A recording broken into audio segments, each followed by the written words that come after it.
সবাইকে স্বাগত। আজকে যে মেশিনটা দেখাবো এটা হচ্ছে ইলেকট্রিক হ্যান্ড এনগ্রেভিং মেশিন বা খোদাই করা মেশিন। তো এই মেশিনটা সম্পর্কে আমি দেখাচ্ছি। এটা আমার বাড়িতে দীর্ঘদিন আগে কেনা ছিল, তো সেটা আমি আজকে খুলে দেখাবো, এর কোনো প্রবলেম। প্রথমেই আমি সামনে যে রিংটা আছে সেটা খুলে নিচ্ছি। আমি ঝটপট খুলে নিচ্ছি, খুলে নিয়ে গিয়ে দেখাতে আমি সব কিছু বলবো আর কি। তো এটা স্ক্রুগুলো আছে, স্ক্রুগুলোকে আমি খুলে নেব। তিনটে জাস্ট নাট বল্টু টাইপের আর কি, অনেকে স্ক্রু লাগানো থাকে, কিছু জায়গায় নাট বল্টু লাগানো আছে। এগুলো খুলে নিলাম আমি। সামনের রিংটা আমি আগে দেখিয়েছি, খুলে নিয়েছি। তো ব্যাস খুলে নিয়ে আমি এটাকে ভিতরটা দেখিয়ে দিচ্ছি।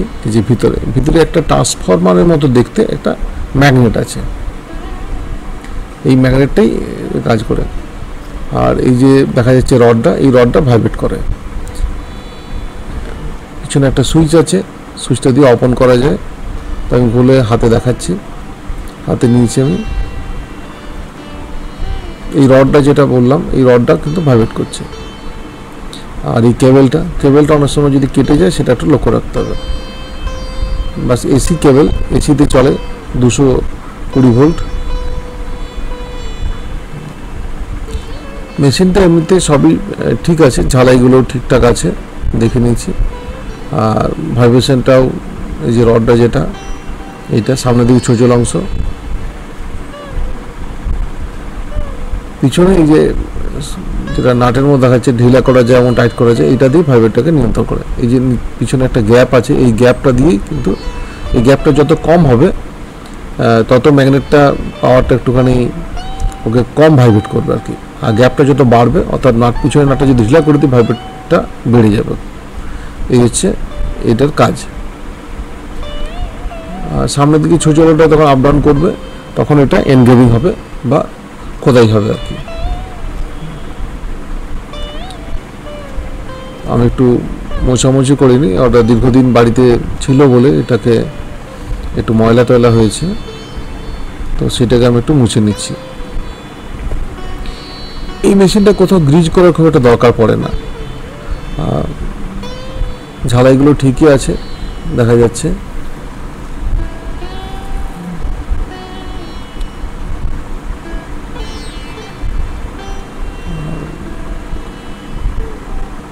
সামনে ছোচলো, আমি যে পিনটা আছে এইটা খুলে দেখছি। এই পিনটা দিয়ে কিন্তু লেখাটা হয়, ফলে পিনটা কিন্তু খুব ধারালো হতে হবে, নাহলে পিনটা পাল্টানো যেতে পারে। যাকে আমি দেখে নিলাম, তারগুলো ঠিক আছে। অনেক সময় কি হয়, তারগুলো ব্যবহার করতে করতে অনেক সময় প্যাঁচ লেগে যায়, কেটে যায়, তো সেগুলো একটু দেখে নেওয়া যাতে কেটে না যায়। বাস আমার ভিতরটা দেখানো হয়ে গেছে, আমি এবার এটাকে ফটাফট লাগিয়ে নিচ্ছি। কারণ এটা প্রবলেম কিছু হয়নি, আমি জাস্ট এটা দেখাবার জন্যই এটা খুললাম। আর একটুখানি দেখে নিলাম ভিতরটা আমি নিজেও, যে কোনো প্রবলেম হয়েছে কিনা। তো কিছু প্রবলেম নেই, আমি জাস্ট এটাকে ঝটপট লাগিয়ে নিচ্ছি।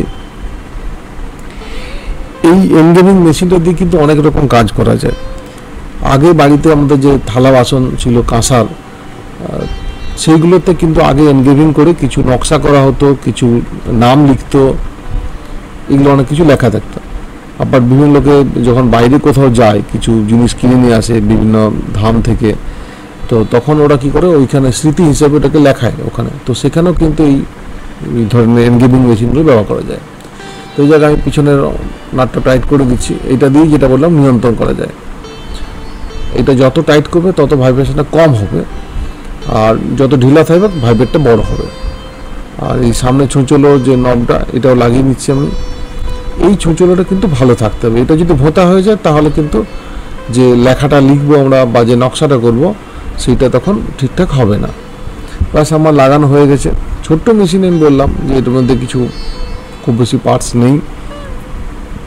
সামনের রিংটাও আমি লাগিয়ে নিচ্ছি, যেহেতু খোলার সময় একটু ঢিলা হয়েছিল, আমি একটু টাইট করে নিলাম। সেটাকে আমি ওর যে খাঁজটা আছে সেই খাঁজে এটাকে বসিয়ে দিলাম।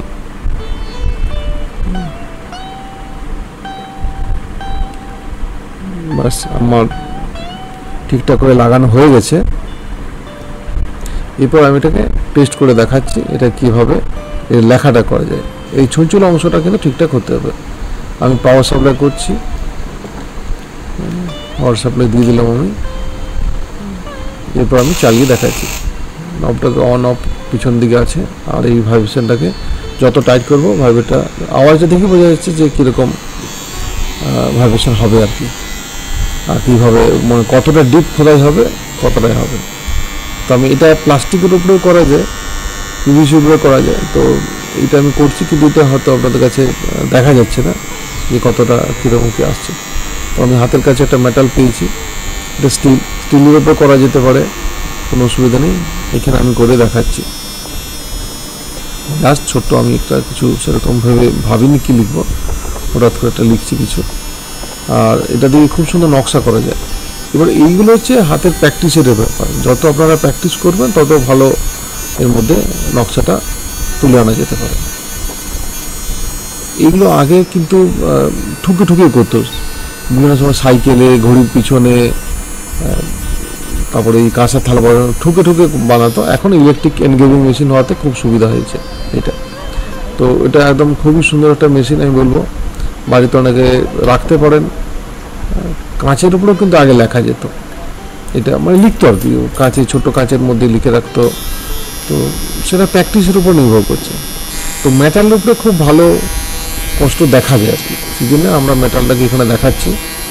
এটা যেটা যেরকমভাবে আপনারা ব্যবহার করবেন আপনাদের ব্যাপার। আমি শুধু মেশিনটা সম্পর্কে আপনাদেরকে একটুখানি ধারণা দিলাম আর কি, যে মেশিনটা খুবই কাজের একটা মেশিন, এবং অনেকেই আবার ব্যবহার করেন, আর ছোটোখাটো প্রবলেম হয়ে যায় সারাই করে নিতে পারেন, সেই জন্য মেশিনটা। তো ধন্যবাদ সবাইকে, ভালো থাকবেন, দেখা হবে পরের ভিডিওতে।